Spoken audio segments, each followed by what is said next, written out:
मैं डॉक्टर आशीष धर दीवान, तिथि प्राध्यापक, प्राचीन भारतीय इतिहास, संस्कृति एवं पुरातत्व विभाग, शासकीय दंतेश्वरी महिला महाविद्यालय जगदलपुर। आज मैं इस YouTube वीडियो के माध्यम से आपको भारत की सबसे प्राचीन मुद्रा आहस्त सिक्के के बारे में संक्षिप्त जानकारी दूंगा। विभिन्नताओं की उपस्थिति में मैं भी समस्त भारत के आहस्त सिक्के मुद्रा एक ही हैं। इससे स्पष्ट हो जाता है कि सारे भारत में एक ही प्रकार का सिक्का प्रचलित था। यानी सांस्कृतिक क्षेत्र में भारत एक इकाई थी। भौगोलिक दृष्टि से विभेद होते हुए भी भारत की एकता की भावना थी। ये विचार डॉक्टर वासुदेव उपाध्याय जी का है। आहत पंचमार सिक्के। आहत सिक्के प्राचीन भारत में अत्यंत दीर्घ काल तक प्रचलित रहे। पाणिनि ने ही सबसे पहले इनको आहत शब्द से संबोधित किया था। जिन सिक्कों पर चिन्ह लगाए जाते थे उन्हें आहत सिक्के कहते थे। इनको बनाने के लिए गर्म धातु को पीट कर चपटा बनाते थे और ठप्पे में उस पर चिन्ह बनाते थे। इसकी पुष्टि निर्माण पद्धति की दृष्टि से में रख कर ही प्रिंसेप ने इसे आहत चिन्हित या पंचमार सिक्के कहा है।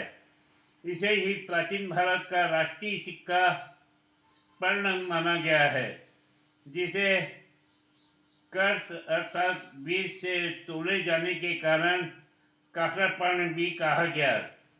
मनु स्मृति में इसको पर्ण या गजत पुराण कहा गया है। कौटिल्य ने इसे पर्ण कहा है।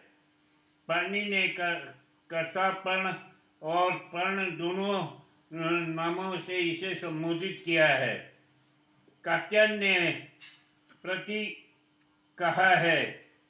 पंच से निशान बनवाने वाला अर्थात पंचमार्क सिक्के ही अब इसका प्रचलित भाग है। यह सिक्के सोने, चांदी और तांबे के बनाते थे।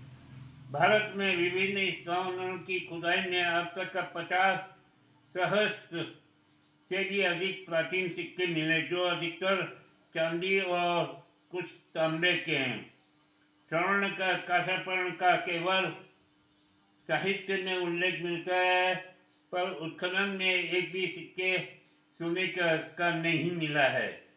इतिहासकारों का मानना है कि आहत सिक्के 800 ईसा पूर्व भारत में प्रचलित थे। मौर्य काल में इसका विशेष प्रचलन था। यही समय है आहत सिक्के का अंतिम समय भी माना जाए। आहत या पंचमार सिक्कों के निर्माणकर्ता। आहत सिक्कों के निर्माणकर्ता कौन थे, इस संबंध में कुछ निश्चित नहीं कहा जा सकता। केवल अनुमान के आधार पर विद्वानों ने अपने मत दिए हैं। वास्तव में मौर्य काल के पहले भारत में कोई बड़ा साम्राज्य नहीं था। देश में अनेक राज्य थे, इसलिए किसी बड़े अधिकारी के द्वारा सिक्के निर्मित तो किए नहीं होंगे। साहित्यिक साक्ष्यों से पता चलता है कि प्राचीन भारत का व्यापार श्रेणी और निगम नामक संस्थाओं द्वारा किया जाता था। इस आधार पर विद्वानों का कहना है कि श्रेणियों का मुद्राओं का निर्माण भी करती होगी। वैशाली, भीटा और राजघाट से प्राप्त मुद्राओं में अभिलेखों या निगमों का उल्लेख मिलता है। संभवतः इसी कारण आहत सिक्के पर एक से अधिक चिन्ह नहीं मिलते। श्रेणियों के अतिरिक्त सुनार भी सिक्कों का प्रचलन का निर्माण करते थे। इन सुनारों या श्रेणियों की मोहर जब सिक्कों पर लग जाती थी तो सभी जन सामान्य उन सिक्कों को स्वीकार करता था। बुद्ध घोष के समान पाशा टीका के रूप में भी इसी प्रकार के सिक्कों बनाने का उल्लेख है। इसी संबंध में एक माँ ने अपने पुत्र को आँख खराब हो जाने के भय से पुत्र को सराफा न बनने दिया। इस प्रकार यह स्पष्ट होता है कि मौर्य काल से पहले श्रेणी तथा सराफे सिक्के बनाते थे। समाज में का कोई भी सदस्य अपनी चांदी इनके पास ले जाता था और सिक्के में ढलवा लेता था।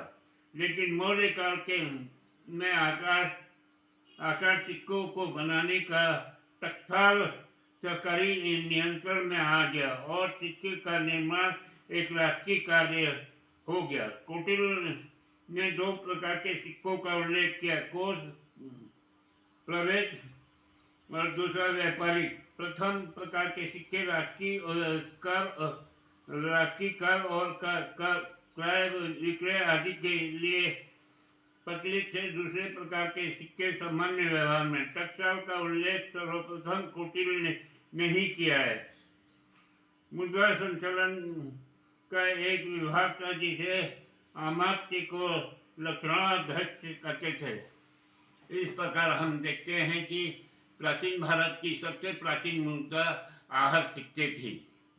ये चैप्टर एमए